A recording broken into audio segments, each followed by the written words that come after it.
अस्सलाम वालेकुम, मैं हूं इश्तियाक गोंदल। आप मेरा यूट्यूब और फेसबुक चैनल देख रहे हैं, देखने का बहुत शुक्रिया। ये आपको मेरे हाथ में डिफेंस मैटर्स की किताब नजर आ रही है, जिसे मैंने और लेफ्टिनेंट जनरल अमजद शोएब ने लिखा। इस किताब के अंदर बहुत सारे इंकशाफात भी हैं और बहुत सारी मालूमात भी हैं। मैं चाहता हूं कि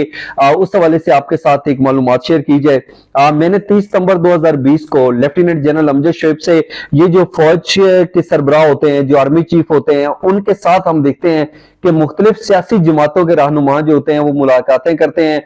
कभी कभी कुछ मालूमात शेयर हो जाती हैं और उसका कोई वाज़ेह तौर के ऊपर कोई सबूत तो नहीं होता। फिर क्या होता है कि क्या सराइयां जन्म लेती हैं, उन क्या सराइयों के पेश नजर फिर गलत फहमियां जन्म लेती हैं और फिर जिसका जैसे दिल चाहता है उसके ऊपर अपना तज्जिया देना शुरू कर देते हैं। और उसकी वजह क्या होती है? उसकी वजह ये होती है कि इसको प्रोपेगेंडा करना बड़ा आसान हो जाता है और उसके बाद इस चीज को मिस यूज किया जाता है। मिसाल के तौर के ऊपर अगर किसी एक जमात का सियासी रहनुमा आर्मी चीफ के साथ मुलाकात करता है तो उसके बाद एक खबर दी जाती है जी कि इनकी इनके साथ मुलाकात हो गई है, मामला सेटल डाउन हो गए हैं, बर्फ पिघलने लगी है और आने वाले वक्त के अंदर बड़ी अहम जो है वो तब्दीलियां आ जाएंगी। तो उससे क्या होता है कि फौज के ऊपर जो होती है तनकीद बढ़ना शुरू हो जाती है। हर आदमी ये समझता है कि फौज जो है वो सियासी मामलात के अंदर मुदाखलत कर रही है। जैसा कि मिसाल के तौर के ऊपर आपने कुछ दिन पहले देखा,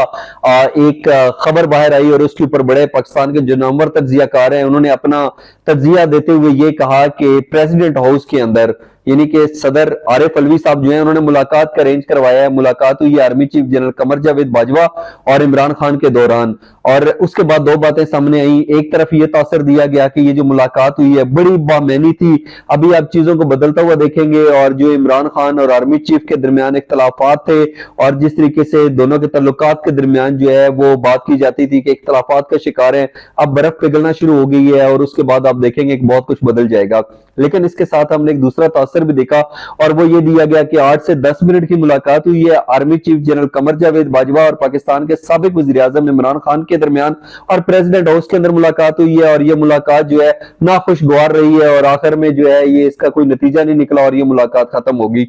तो मेरा ख्याल है कि बहुत सी अफवाहें इस हवाले से ऐसी भी होती हैं जो बिल्कुल बेबुनियाद होती हैं, जिनके अंदर कोई हकीकत नहीं होती।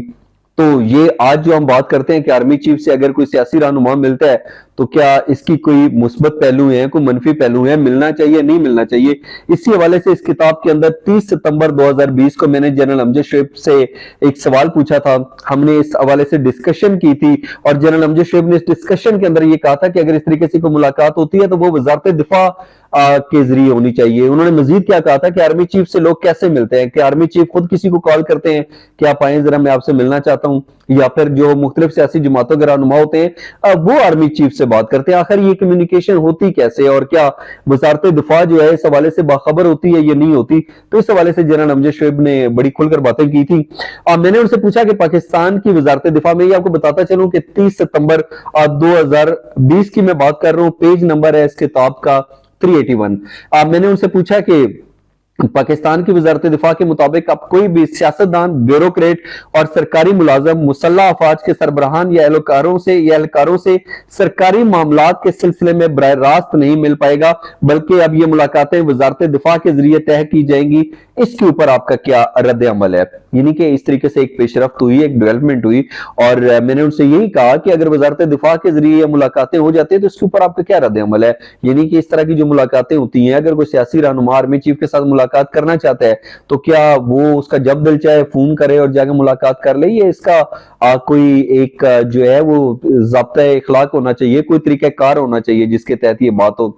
तो इसके ऊपर जनरल अमजद शोएब ने इस किताब के अंदर क्या जवाब दिया था। ये प्रोग्राम जो हमारा नशर होता रहा डिफेंस मैटर्स, इस किताब के अंदर मेंशन है page number 381। General Amjad Shoaib कहते हैं कि कुछ रोज कबल वजारत दिफा के इल्म में ये बात आई कि मुख्तलिफ अथॉरिटीज और सिविल महकमे मुख्तलिफ मामलात पर राय के लिए मुसल्लह अफवाज के हेडक्वार्टर से बराह रास्त रब्ता करते हैं। यानी कि जो मुख्तलिफ डिपार्टमेंट्स हैं वो भी और मुख्तलिफ लोग जो हैं वो बराह रास्त GHQ से रब्ता करते हैं कि हमें इस मामले पर आर्मी चीफ की जो है वो गाइडलाइन चाहिए, हमें सलाह चाहिए, हमें मशवरा चाहिए। اس کے آگے وہ مزید کہتے ہیں اس عمل کے دوران وزارت دفاع کو آگاہ نہیں کیا جاتا یا تاخیر سے آگاہ کیا جاتا ہے، یعنی کہ ماضی کے اندر ایسا کئی دفعہ ہوا کہ لیٹس سپوز کوئی محکمہ ہے، اس کا کوئی سربراہ ہے یا کوئی سیاسی رہنما ہے، وہ آرمی چیف کے ساتھ ملاقات کرنا چاہتا ہے تو اس طرح کا ضابطہ اخلاق نہیں تھا کہ پہلے وزارت دفاع کو بتایا جائے، وہ ان کی ملاقات ہوتی رہی اور اکثر ایسا ہوتا رہا بقول جنرل امجد شیخ کے کہ ملاقات کے بعد جب کسی کی ملاقات آرمی چیف کے ساتھ ہوگی تو اس کے بعد جو ہے وہ آگاہ کیا گیا وزارت دفاع کو کہ آرمی چیف نے اس بندے کے ساتھ اس حوالے سے یہ ملاقات کی تھی۔ تو اس کے بعد وہ کہتے ہیں کہ اس کے بعد یہ فیصلہ کیا گیا کہ سیاستدان، بیوروکریٹ اور سرکاری ملازم مسلح افواج کے سربراہان یا اہلکاروں سے سرکاری معاملات کے سلسلے میں براہ راست نہیں مل پائیں گے، یعنی کہ یہ وزارت دفاع نے ایک فیصلہ کیا کہ اب ایسا نہیں ہوگا کسی نے کال کی اور آرمی چیف سے جو ہے وہ جا کے مل لے۔ انہوں نے کہا کہ اس خبر پر جہاں تک میرے رد عمل کی بات ہے تو یہ فیصلہ بالکل ٹھیک ہے، کیونکہ پاکستان میں اس حوالے سے بہت سے مسائل ہیں اور کوئی شک نہیں کہ اس عمل سے سیاسی لوگ فوج کو خود سیاست میں گھسیٹتے ہیں۔ اب آپ اندازہ کریں کہ ایک جماعت جو ہے وہ اقتدار کے اندر ہے اور جو اپوزیشن جماعت ہے اس کا جو صدر ہے، چیئرمین ہے، جو اس کا سربراہ ہے، وہ جا کے آرمی چیف سے ملاقات کرتا ہے تو حکومت کے اندر جو لوگ بیٹھے ہوں گے ان کو تو یہ تاثر جائے گا کہ شاید جو فوج ہے وہ سیاسی مداخلت کر رہی ہے، وہ اپوزیشن کے ساتھ مل رہی ہے، یہ نہ ہو کہ فوج جو ہے وہ اپوزیشن کے ساتھ مل کے تو ہمیں اقتدار سے بے دخل کر دے۔ غلط فہمیاں پیدا ہوتی ہیں، جب غلط فہمیاں پیدا ہوتی ہیں ٹی وی ٹاک شوز کے اندر ان چیزوں کے اندر ڈسکشن ہوتی ہے تو پھر ڈیفینیٹلی جو عوام ہے اس کی پرسیپشن بدلتی ہے، عوام کی سوچ بدلتی ہے اور پھر عوام کے اندر سے یہ تاثر دیا جاتا ہے جی کہ فوج جو ہے وہ خود کو سیاست کے اندر مداخلت کر رہی ہے، خود کو سیاست کے اندر ملوث کر رہی ہے، یہ غلط ہے، یہ ان کا کام نہیں ہے، فوج کا کام سرحدوں کی حفاظت کرنا ہے۔ تو اس سے کیا ہوتا ہے کہ فوج کے حوالے سے ایک جو منفی پروپیگنڈا ہوتا ہے وہ جو ایسا فروغ پانا شروع ہو جاتا ہے جو کہ یقینی طور کے اوپر افواج پاکستان کے لیے بہتر نہیں ہے۔ اور اس حوالے سے انہوں نے مزید آگے کہا کہ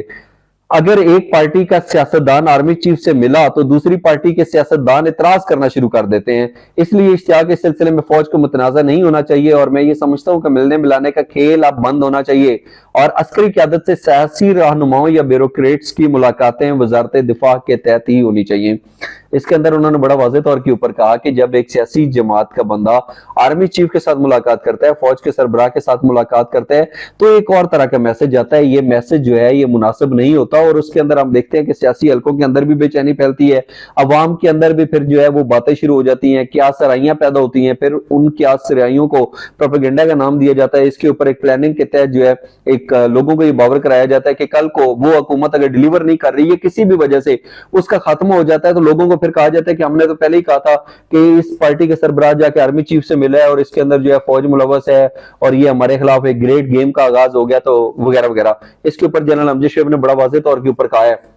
کہ اگر اس طرح کی کوئی ملاقاتیں ہوتی ہیں تو یہ وزارت دفاع کے تحت ہونی چاہیے اور میرا ذاتی طور کے اوپر یہی خیال ہے کہ ایک جو طریقہ کار ہے اس سے بہت سارے مشکلات جو ہیں یا افواج پاکستان کے اوپر جو تنقید کی جاتی ہے یا کوئی بھی بندہ جو ہے وہ کسی ہوٹل پہ بیٹھا ہے کسی بھی جگہ کے اوپر بیٹھا ہے وہ جو اٹھ کے کہہ دیتا ہے کہ فوج سیاست کے اندر مداخلت کرتی ہے، میرا خیال ہے کہ اس طریقہ کار کے تحت ہوں گی، وزارت دفاع کے تحت ہوں گی تو ڈیفینیٹلی پھر اس طریقے سے جو ہے کیا سرائیاں پیدا نہیں ہوں گی، جب کیا سرائیاں نہیں ہوں گی، پروپیگنڈا نہیں ہوگا تو پھر ڈیفینیٹلی وہ لوگ جن کا کام ہے افواج پاکستان کو بدنام کرنا یا اگر فوج اپنا کام بھی کرتی ہے تو اس کو جس طریقے سے سیاست کے اندر گھسیٹا جاتا ہے، انوالو کیا جاتا ہے، وہ کھیل جو ہے وہ ختم ہو جائے گا اور یقینی طور کے اوپر یہ کھیل ختم ہونا چاہیے۔ کیا آپ اس چیز سے اتفاق کرتے ہیں؟ فیڈ بیک ضرور دیجیے گا، ضرور جواب دیجیے گا، بتائیے گا۔ آج کا ولاگ دیکھنے کا بہت شکریہ، جانے سے پہلے میرے چینل کو سبسکرائب ضرور کیجیے گا، اپنا بہت سا خیال رکھیے، اللہ حافظ۔